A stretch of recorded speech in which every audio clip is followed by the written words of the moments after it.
दोस्तों वैसे तो ऑस्कर अपने आप में ही हमेशा चर्चा में रहता है, लेकिन इस बार ऐसा क्या हुआ जो इतना सोशल मीडिया पर क्रिस रॉक और साथ ही विल स्मिथ और उनकी वाइफ को लेकर चर्चा हो रही है। और इसी बीच में विल स्मिथ के करियर खत्म होने की भी फेक न्यूज आ रही है। तो विल स्मिथ की जो कंट्रोवर्सी है बेसिकली वो क्या है, और क्या सच में विल स्मिथ का जो करियर है वो खत्म हो जाएगा? Actor Will Smith clashed with comedian Chris Rock after he cracked a joke at the expense of Smith's wife. An odds-on favourite to win Best Actor for King Richard, the anticipation for his speech was unbearable. I want to apologize to the Academy. I want to apologize to all my fellow. हर एक film industry में आप जो कलाकार है उसकी कला को appreciation देने के लिए कोई अवार्ड कैटेगरी डिसाइड होती है। जैसे अगर आपने बॉलीवुड में सुना होगा तो फिल्म फेयर अवार्ड्स, जो कि काफी बड़ी कैटेगरी मानी जाती है। इसी तरीके से अगर ग्लोबल लेवल पे देखा जाए तो ऑस्कर जो एक कैटेगरी है अवार्ड्स की, वो बहुत हाई स्टैंडर्ड पे मानी जाती है। सोशल मीडिया पे इस कंट्रोवर्सी को लेके बहुत सारे मीम्स और आर्टिकल शेयर हो रहे हैं, आपने भी कुछ पढ़े होंगे जरूर। मार्च 27, 2022 ऑस्कर इवेंट होने लग रहा था। क्रिस रॉक, जो कि एक अमेरिकन पॉपुलर कॉमेडियन में से एक हैं, उनको जब होस्ट ने बेस्ट डॉक्यूमेंट्री प्राइज देने के लिए स्टेज पे बुलाया गया तो उन्होंने बहुत सारे सरकास्टिक जोक्स और बहुत सारी बातें करी। जब विल स्मिथ की वाइफ को क्रिस रॉक ने जीआई जोन की जेमी मोरे से कंपेयर किया। Jada, I love you. G.I. Jane 2, can't wait to see it. All right?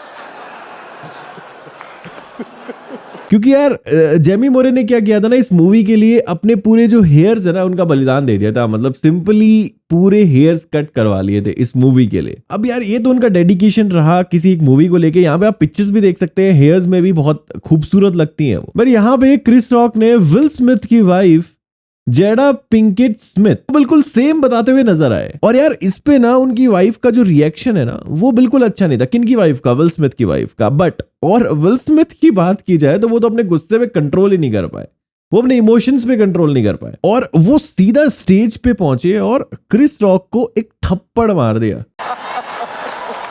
Oh, wow. Wow. और जिससे ना वहां जो लोग बैठे थे, जो शो देख रहे थे और जो टीवी पे ये शो देख रहे थे, उनको क्या लगा कि भैया ये स्क्रिप्टेड हो सकता है। मतलब किसी ने ये नहीं सोचा कि ये रियल थप्पड़ है। मतलब लोगों ने सोचा कि हो सकता है स्क्रिप्टेड हो, लेकिन भैया वो बिल्कुल भी स्क्रिप्टेड नहीं था। और इसका पता सिर्फ इस बात से लगता है कि जब वो वापस आते हैं थप्पड़ मार के अपनी सीट पे बैठते हैं तो उन्होंने क्या चीज बोली वहां पे। वो बोलते हैं कि मेरी वाइफ के बारे में गंदे और भद्दे मुंह से मत बोलो कुछ भी। It was a G.I. Jane joke. Keep my wife's name out your f***ing mouth. I'm going to.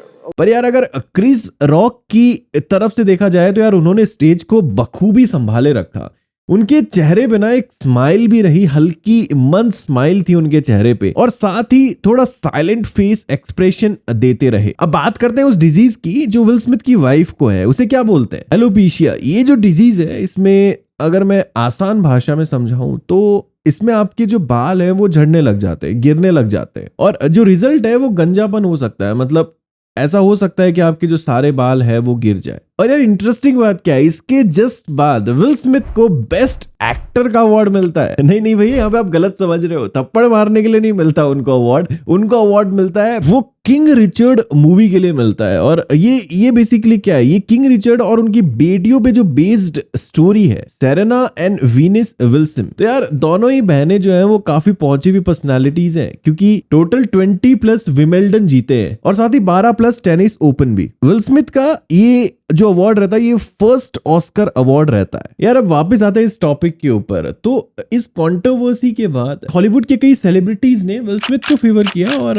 कई सेलिब्रिटीज इसके अगेंस्ट थे। हमारे देश की बात की जाए तो बॉलीवुड सेलिब्रिटीज के कुछ चेहरे हैं जिन्होंने भी इस कंट्रोवर्सी के बारे में बात की है, जिनमें से कुछ हैं वरुण धवन, कंगना रनौत, नीतू कपूर और गौहर खान। यार अब दूसरा सवाल आता है, क्या इस कंट्रोवर्सी के बाद विल स्मिथ का जो करियर है वो फिनिश हो जाएगा? यार विल स्मिथ का फर्स्ट अवार्ड था अपने करियर का, ऑस्कर, और उसके साथ ही इतनी बड़ी कंट्रोवर्सी। लेकिन अगले ही दिन की बात की जाए तो उन्होंने अपने इंस्टाग्राम हैंडल से ये पोस्ट शेयर करते हुए कहा, उनके शब्द क्या थे? उनके शब्द मैं आपको बताता हूं। वॉयलेंस किसी भी फॉर्म में, मैं हिंदी में आपको ट्रांसलेट करके बता रहा हूं, वॉयलेंस किसी भी फॉर्म में वो जहरीली और खतरनाक होता है उनके अकॉर्डिंगली। मैं क्रिस और किंग रिचर्ड फैमिली और शो प्रोड्यूसर और साथ ही अवार्ड से जुड़े लोग और टीवी पर देखने वाले सभी से पब्लिकली माफी मांगना चाहता हूं। उस रात को जो भी हुआ उसमें मैं इमोशन पे कंट्रोल नहीं कर पाया, क्योंकि जो जोक था वो मेरी वाइफ के मेडिकल सिचुएशन पे था। और अगेन वो कहते हैं कि मुझे माफ कर दे और आपका विल, ये उनके कुछ शब्द थे जो उन्होंने इंस्टाग्राम पोस्ट अपने इंस्टाग्राम हैंडल से अगले ही दिन डाले। इसका मतलब अपने किए में पछतावा तो था यार। इस माफी के बाद यानी इंस्टाग्राम पोस्ट के बाद काफी सारे मीडिया हाउसेस और न्यूज आर्टिकल्स आने लगे कि विल स्मिथ का करियर अब फिनिश हो जाएगा, कंप्लीटली फिनिश हो जाएगा, क्योंकि उन्होंने इतने बड़े इवेंट पे ऐसी हरकत की, अपने इमोशंस पे वो कंट्रोल नहीं कर पाए। बट अगर बात की जाए न्यूज की तो ये काफी हद तक फेक ही न्यूज है। अब यहां पे अगर गलती देखी जाए तो विल स्मिथ पूरी तरीके से गलत नहीं है, और क्रिस रॉक की बात की जाए वो भी पूरी तरीके से गलत और सही नहीं है। अब अगर बात की जाए उनकी वाइफ पे ये जोक ना होता तो वो इमोशन जो उनके बाहर आए वो नहीं आते, वो अपने इमोशन कंट्रोल करके रखते और उनको रखने भी चाहिए, जैसा कि उन्होंने अपने माफीनामे में भी बोला है इंस्टाग्राम पे। अब इंटरेस्टिंग क्या रहेगा देखना, 18 अप्रैल के बाद में जो अवार्ड कमिटी है उसके द्वारा जो डिसीजन लिया जाएगा, यानी कि एक्शन लिया जाएगा जो भी हुआ था दैट डे, वो इंटरेस्टिंग रहेगा देखना। लास्टली डेंजिल वॉशिंगटन ने क्या कहा, उन्होंने कहा devil got a hold of that night. यार लास्ट में मैं अपना ओपिनियन शेयर करना चाहूंगा आप लोगों के साथ कि सही कौन है यहाँ पे और गलत कौन है यार। तो मैं एक ऑडियंस पॉइंट ऑफ व्यू से अगर चाहूँ इस प्रॉब्लम को सॉल्व करना तो मेरा क्या ओपिनियन रहने वाला है। मैं चाहूंगा कि bad boy, man in black type की जो मूवीज है, जो मेरी काफी फेवरेट मूवीज है, वो आती रहे फ्यूचर के अंदर। विल स्मिथ अपने गुस्से पे कंट्रोल करें, अपने इमोशन पे कंट्रोल करें, अगर ऐसा फ्यूचर में होता। बाकी आप लोगों की क्या राय रहती है कमेंट सेक्शन में मेरे साथ जरूर शेयर करनी है।